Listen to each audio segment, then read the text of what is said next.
There's okay, white people they're that here, then we're here. No. Here, then we're here. This is talking about with you. Like, what are you just, talking? Just get for you specifically. There are white people that are not as successful as you. Yes, we're not talking about outliers. We're talking No, about not outliers. So there's just this whole narrative online that white people can't be broke, bro. Because he was no. He didn't call them word drugs. He was selling drugs. He was selling drugs because he didn't have opportunity. Well, other black people have because he was born into a neighborhood. No, that's not, bro. That's not. Talking about. That's literally how. That's not realistic. Nah, I'm not gonna let that slide, bro. No law, there's no legislation, there's no hierarchy, there's nothing that can stop black people from being just as successful as anybody else in America today. So, do you believe that or not? So, I mean, there's nothing officially on the books that says you're unofficially. So let me finish. So there's nothing on the books that officially says you're black, you can't do this. What we're existing in today is after generations of systems that excluded black people specifically from access to economics, from infrastructure, from education. Now we're born after generations of that, where people now have access to that and they can mete out who gets it. So we see in all the statistics, black people have access to the lowest numbers of economics. They have the lowest education funding. They have the lowest access to venture capitalists. This doesn't just happen out of nowhere. This happens after generations of literal laws that were met. It was collusion between private businesses and the government to specifically exclude black people from opportunity. We know this in redlining, we know this in gerrymandering, we know this in Jim Crow laws. I mean, we just barely got to actual, I mean, we're still fighting over whether or not we have a proper representation in corporate demographics. I mean, we have deep. Before he goes too deep, I just want to give a little insight on this, on his argument. His argument is that although there's no relative proof that systemic racism or inequality exists today relative to the black community, there are generations of proof that we were systemically discriminated against. That's his argument. That's what he's arguing. And he used examples such as gerrymandering, redlining, financial inequalities, lack of resources in the black community, and stuff like that. Here's what I'll say. His argument that says just because generations of racism happened, that argument is undefeated. And the reason why it's undefeated is because you can always use it. It can be the year 3000 and you can say, well, there were generations where black people were persecuted against. Meaning that this argument never dies because it transcends time. It transcends progress. It transcends exponential growth.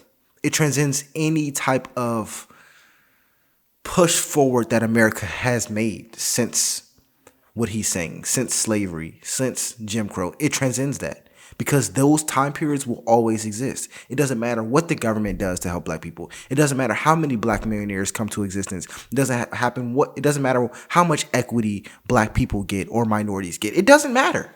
Because with this argument, it's like the golden egg. You can always use it no matter what.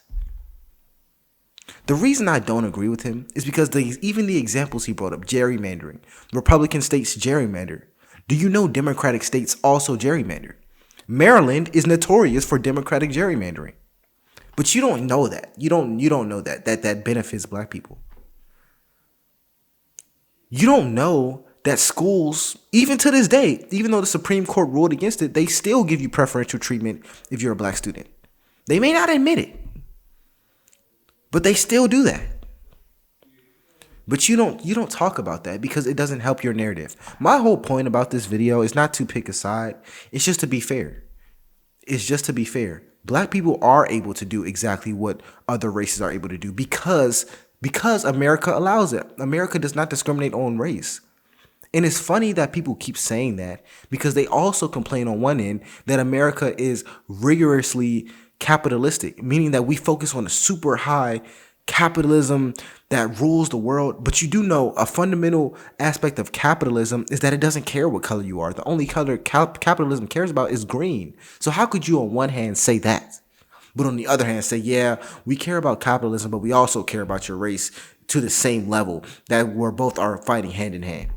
Nonetheless, let's continue. I hope you guys enjoy this video. EI and all this, but still look at corporate demographics. It's still white men, vastly the majority of it. Do you think that's because of ability? No. Yeah, it's no, because I think let me finish. Okay. It's because of generations of access that were excluded from a certain community and given to a certain community. So right now, let me finish. No. So now we You see in gotta get to your point. 2025. Look You at gotta get this. to your Look point. at the statistics. Do you think it's a coincidence that the communities that were systematically excluded from these things, again, collusion from private businesses and governments for generations, hundreds of years, we're what, 50, 60 years out of this now. Do you think it's a coincidence that these communities have poor outcomes versus these communities that were given this access? All right, look, there's no need to even insinuate that there's coincidence at all, because there's actual actionable things that you can see that cause communities to fail. And we know Such that a as lot of it, gerrymandering and you're redlining? gerrymandering and all of that stuff. You could say, what about the two-parent homes? We had more success. Yeah, I'll let you finish. Black people had more growth and success after slavery at an accelerated rate that at this point we would have been growing faster than white people. But at some point, we bought into the propaganda of not pulling ourselves up by our bootstraps, not marrying the women that we have children with, not exploring economic success and having a community of growth and money circulation. And we divvied all that away. And I believe the civil rights movement. And now we're in a desolate place, still hoping and praying that politicians are going to rescue us, and they never will. Black people today, if you go and get an education, you will be successful. I went to a school that was Dunbar High School. You can look it up on your phone. Dunbar High School and Stop 6 right in the hood. How am I successful? Because I got an education. The people from that school that did not do well is the people that did not pursue their education. Now, whether they mama and them helped them, that ain't got nothing to do with me, ain't got nothing to do with white people or nobody else. Unfortunately, they were in an environment like that. But that's a choice by individuals. That's not a system in place. So, I mean, and you say coincidentally, I'm trying to find an example of how these communities are failing. You can find correlated things. Households that do not succeed are households that are broken. Do you agree? Yeah. How are households broken? I don't think there's a system in place to tell you to get on top of Betsy and hit that and then don't take care of your kids. That's not a system in place that's doing that. A man is making a decision to do that. It's exploited, exacerbated in culture and music by black people that affects black people. And that determines the outcome that we see today. Not Jim Crow, the crack epidemic, all of that stuff is things of the past. And even then, it didn't affect all black people. If you had crack in the community, nobody made you sell that to your brother or your sister. That's true. That's a fact. That's true. People decided because they wanted quick money. And I didn't even want to pause it, but I want to talk about this point because this is a big point that I need to touch on. Anybody saying that people sold drugs to feed their family is a fool. They are a liar. They are lying to you straight to your face. Because you have rappers who get online, bust the biggest, shiniest chains you've ever seen in your life. And if I'm lying, I'm flying. Diamond brick earrings, bust down watches, the newest shoes, whatever the newest shoe is. They'll go online and say, yeah, I had to sell that at work to feed my family. No, you didn't. You sold it to flex. You sold it to flex on the same people you're selling drugs to. You want to flex. That's why people sell drugs. Because you can get a job to feed your family. You'll probably make more consistent money. But they do these illegal things to flex. They don't do it to feed their families. That's a lie. They want quick success. They want a ball. They want to do all this stuff, so they begin to degrade their own people in order to get temporary wealth and success. That damaged the black community. Violence, gang membership. That's the difference. That's one of the big differences between poor blacks and poor whites is you have a level of violence in the inner city communities that don't exist in other places. This is cultural dynamics that we are afraid to address because we rather say it's the white man's fault. It's some system that happened 70 years, 80 years ago, slavery a couple hundred years ago. We go down a list of those things and not addressing the real issues. I grew up in a black community. White people weren't the problem. White people historically wasn't the problem. That community used to be a very successful black community in Stop 6, Fort Worth, Texas. Very successful. Doctors, lawyers. Then what happened? The degeneracy of a generation of blacks begin to destroy Do the you community. really think that's what happened, man? Do you really think I think that has a lot more to do with it really than think Jim Crow people and all were of that like stuff. going wild and they're like, let's just be fucked up and this all up? Like, do Yeah. you really think that I that's think they what got happened? tricked into You it. don't They got think tricked that, into it. You don't think that there was a system No. I think they got tricked into it. that deindustrialized their centers, that tax theft, that they took the taxes from them and gave them to wealthier neighborhoods? Like, this is how it happened. No. I think that was a tangent. I want to go back to what you were I saying think before. I got 2 points. Wait.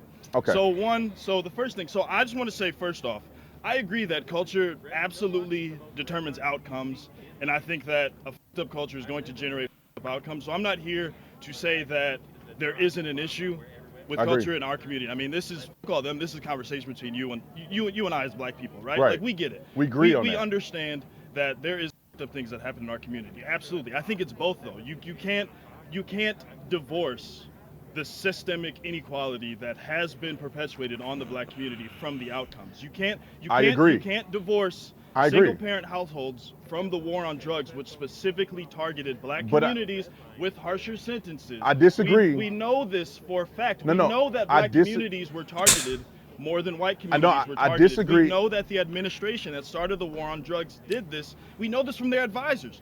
We know this from the people who wrote the plans. They said, we wrote these plans to purposefully impact negatively the black community. But you know what's crazy, bro? You know what's crazy?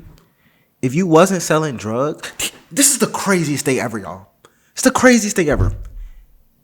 And keep this between us. If you wasn't a drug dealer, if you wasn't selling crack and cooking crack in your mom's kitchen, you wouldn't have gone to jail. Oh my God. You wouldn't have gone to jail. If you weren't selling crack during the war on drugs, you wouldn't have gone to prison. That's the craziest thing ever. Here we are defending drug dealers. The war on drugs. Defending drug dealers. Intentionally. Let me. So we know for a fact that this didn't just happen out of a vacuum. Again, like your neighborhood, people didn't just wake up one day and say, let's fuck all this up. No. What happened is we bought into a system, right?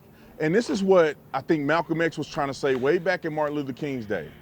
Martin Luther King, in my personal opinion, was a pawn that was used to destroy the black community, because we did not continue our success and develop economic growth within our own ecosystem. We destroyed that ecosystem to go join an ecosystem that we weren't invited to. And that hurt us tremendously, because you can see the growth and success of black people in the 30s and 40s, and then 50s, 60s, 70s. You can see the way they voted. Black people voted for Republicans. Black people were conservative Republicans. The first politicians, black politicians, were all Republicans. Yeah. Yeah, but then what happened to Republicans though? Like, then they do some research. Go study something. The parties didn't switch. That's the craziest thing ever. Anyway, they didn't switch, black they people shifted over time. No, they didn't trade places. They didn't shift. They didn't trade places. I'm to say prove the party politics didn't shift over time is historically false. I'll prove you that it didn't shift. I'm not saying so what I'm saying is what I'm saying is that the way you generate wealth, I don't know we if they all know shifted. this to be true, Never is looked into that. if you have your community pass money within the community. You can look at it today, and it's historically been this case. When black people get successful, where do they move? They move out of the black community. Mm-hmm. They don't stay and build the black community. They don't circulate their wealth in the black community. They don't buy from black-owned businesses. These are the things that hurt us economically more so than all these other contributing factors. The contributing factors are true. Black people were alienated. Black people were ostracized. Black people were not allowed to go into certain white spaces for economic success and growth. But that did not deter black people from not supporting black banks. Why didn't we support our own banks? The Jewish people have done it in a this is what Kanye, even though he crazy and he went off the, but this is what Kanye was saying. Look at the Jewish community. Look at how they employ each other. They do business with each other. They make sure that their community eats. Black people, what they did in a pursuit to be like white people or be with white people at a time where white people wanted nothing to do with them, they vacated the opportunity to build a community and build wealth. Look at the black people today. All these billionaires, where do they invest their money? It's not in the black-owned business. Al Sharpton wanted to boycott Target. For what? For 24 hours. What did that do? Nothing. You'll never see Al Sharpton say, every black person send your kid to a HBCU. Why wouldn't he do that? Because he's not going to send his kids to a HBCU. Every black That's person true. put your money into a black bank and support black-owned businesses. Why wouldn't Al Sharpton tell people to do that? Because he ain't finna put his money into black-owned businesses. So what I'm saying is that we have more power to create success in the black community than we are being told. The white man had a contributing factor, but we have done it all, or done a lot of it to ourselves, that white people who have a vested interest to hate blacks don't have to do anything anymore. I think where you and I would absolutely agree is that there needs to be a focus. Black people need to focus on building our community and strength. I think that integration, there, what it did was it put us into spaces where we still didn't have access, where the focus should have been on let's make stronger black communities rather than let's dismantle this, right? Because we see clearly it didn't actually do much except for It hurt us. yeah. If I believe if integrationists, abolitionists really loved black people, they would have come to shop at their businesses instead of saying no, close that and come and live in my neighborhood, right? So I agree with you on that. However, I refuse to ever agree that white supremacy hasn't had an impact on us and that racism and that these systems have not had an impact. I think we agree. It has had an impact. I do not think that to this day, like today, that any of that will stop a black person from succeeding in America. Has it had historical impact? Man, Yes. That's true, Let bro. me make this point. That's 'cause I true. want everybody to know this. I'm only speaking of black people building the community and all this for black people who believe that they want their own thing. Bro, that's facts, bro. And I'm living proof, bro. I got on this channel, and I don't even think I deserve it. I don't really see the appeal. I mean, I work hard a little bit, but I have over 300,000 subscribers. I don't know why y'all subscribe to me. I don't know. But knowing I have never in my life, and people have disagreed with my content before. They have disagreed with like what I say and how I do it and my camera shooting and me pausing too much. But I've never had a comment that say I won't subscribe because you're black or any of that. People never even acknowledge my race in the videos. So it's just funny how he still believes that people are, just hate us because we're black. It will stop us from succeeding. I'm living proof that it did not stop me from succeeding on YouTube. And I don't even know why I'm succeeding. I don't know. But I just am. And it's never stopped me. Even in this platform, it gave me the opportunity to grow something by myself. I started from 0 on this platform by myself. I actually started from 30 subscribers. But nonetheless, I'm living proof. Like, anyone can succeed in America despite your race or color. There are circumstances if you just grow up in a bad neighborhood or you're poor. I think that's more relevant. Your poorness or your family's poorness. But race itself, I don't want that. I'm an American. I want all of us to work together. That's what I want. So I don't care that black people don't only use black banks because I partner with everybody. White people have been a contributing factor of my success more so than black people have ever thought of. So in my opinion, if black people want to complain about not having access and not having generational wealth and all of these things that white people are doing, the argument for them is that you had the opportunity, call it out that you don't even support your own people. I just want to say, man, it's not just complaining. There's actually instances in which you say black people pull yourself up by your bootstraps, right? What does that mean? That means invest in us, right? So there's actually instances in which That means that we need to stop complaining assimilate. and invest in us. No, we need to assimilate. Okay. We need to say, Right. instead of me saying, I'm black, hey, people come shop in my black business, or I need black people to support me. It's like, no, I want everybody to support me. and Officer Tatum's being nice. No, you need to stop complaining and get to work. You need to stop complaining so much. I'm going to be honest. Stop complaining so much. Like, I'm going to say it. Officer Tatum's being nice right now. I'm going to say it. Stop complaining so much, bro. Y'all complain too much. It's too much whining. All the time, whining. Just nonstop. To not be able to assimilate. I mean, obviously, we have to be able to build allyships with communities outside of ours. That's just how economics works, right? But the idea that black people are just complaining and we can't. There was a business known as the Fearless Fund. I shared this link I don't know how many times by now. So it was the Fearless Fund, and they were a black woman-owned venture capitalist fund who gave small business grants to specifically black and black women-owned businesses, right? So there's this conservative organization known as Alliance something, I don't know. He's one of the anti-DEI ghouls, right? So Yeah. he sued them using civil rights era law, anti-discrimination law, stating that what they were doing by focusing on specifically black businesses was racist.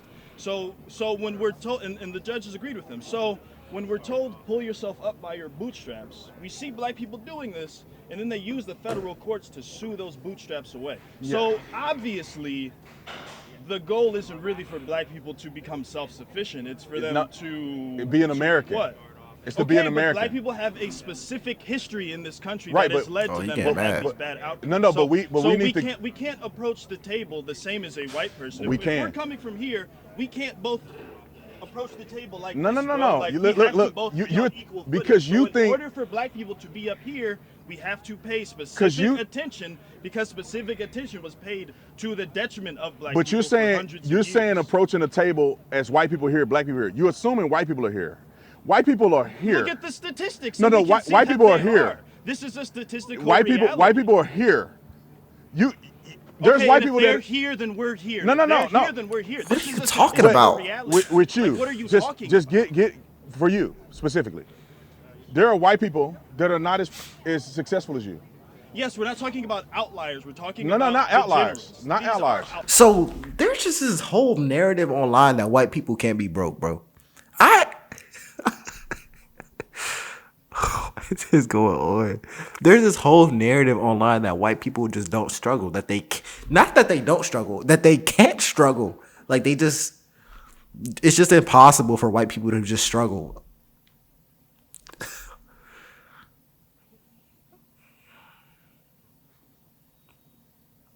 There's a man in my neighborhood. And it's an older white gentleman. And he just rolls around. He has like a shopping cart, and he lives out of the shopping cart. Older white male. One day I stopped and I just gave him, some money, not to, just because I could. I stopped and gave him some money. Now it just made me think about life. It made me think about the privilege that I had growing up. My parents never made me pay no bills. They've never made me do anything. I went to college for free. I just didn't have a lot of struggles that even most people had, regardless of race, regardless of anything. I was in sports. They paid for all my sports. They paid for everything. They did this for all my siblings. And here I am, 23 years old, and I'm seeing an older white male rolling around a cart. He doesn't complain. He don't say nothing. So the only reason I'm bringing him up is because he's a white man. According to his logic, though, he shouldn't be struggling right now. And it just blows my mind because I know I had more privilege than a lot of people. I never said I didn't. I know I did. I probably had way more privilege than him. Don't know anything about him. And here I am, a young black boy, young black man, donating to an older white man. That's America. That's the real America that people don't talk about. There are privileged people in every race, in every community. And when you don't acknowledge that, it just makes other people feel resentful. There are struggling white people watching this video right now. And you saying that they are not struggling, it's just gaslighting them. It's weird. It's strange. It's strange. Because if you no, look at we the are average, individuals. The average white We- family has more income than the average black family. And the average white Yes, there family are is some married. black The families. average white family have a two-parent household. And there are white families that are divorced. You're talking about outliers. I'm not talking about outliers. I'm talking about generic principles that can help you be successful. So as a black man, you wake up, I don't know wherever demographic you wake up in, how do you be successful in America? You be successful by doing these things. That's how anybody will be successful. That's America, not a guarantee. That's not a guarantee. nothing is a guarantee for white people either. It's that if you want to make the best outcome in your life, no matter what color you are, that's why that's why we live in America. If we live somewhere else, I'll be telling you something different. You do these things, you'll be successful. Okay, so it's not a guarantee for everybody, but it's even less of a guarantee if you're born into a community that has been systematically underfunded and has been systematically deprived. Like that's the entire point. Forget Sure, the things systematic can thing. be hard for everybody. I will but leave the if you're- systematic thing out of it. If you're born into a community where you your mom and your can't- no, daddy you- not you together, literally can't leave if the your mom and your systematic daddy thing not out of it, together, though. if your mom and daddy not together, you grew up in that community, that's more difficult for you. Okay, if your mom and dad aren't together because the government specifically And the government targeted- ain't none of your mom and daddy. All right, man. It's a choice. Yeah, he's tripping right now. He's tripping. He's completely tripping, bro. If they're not together because your father got caught up in the war on drugs, Because he was then no, that he should ain't be- caught up in war on drugs. He was Okay. selling drugs.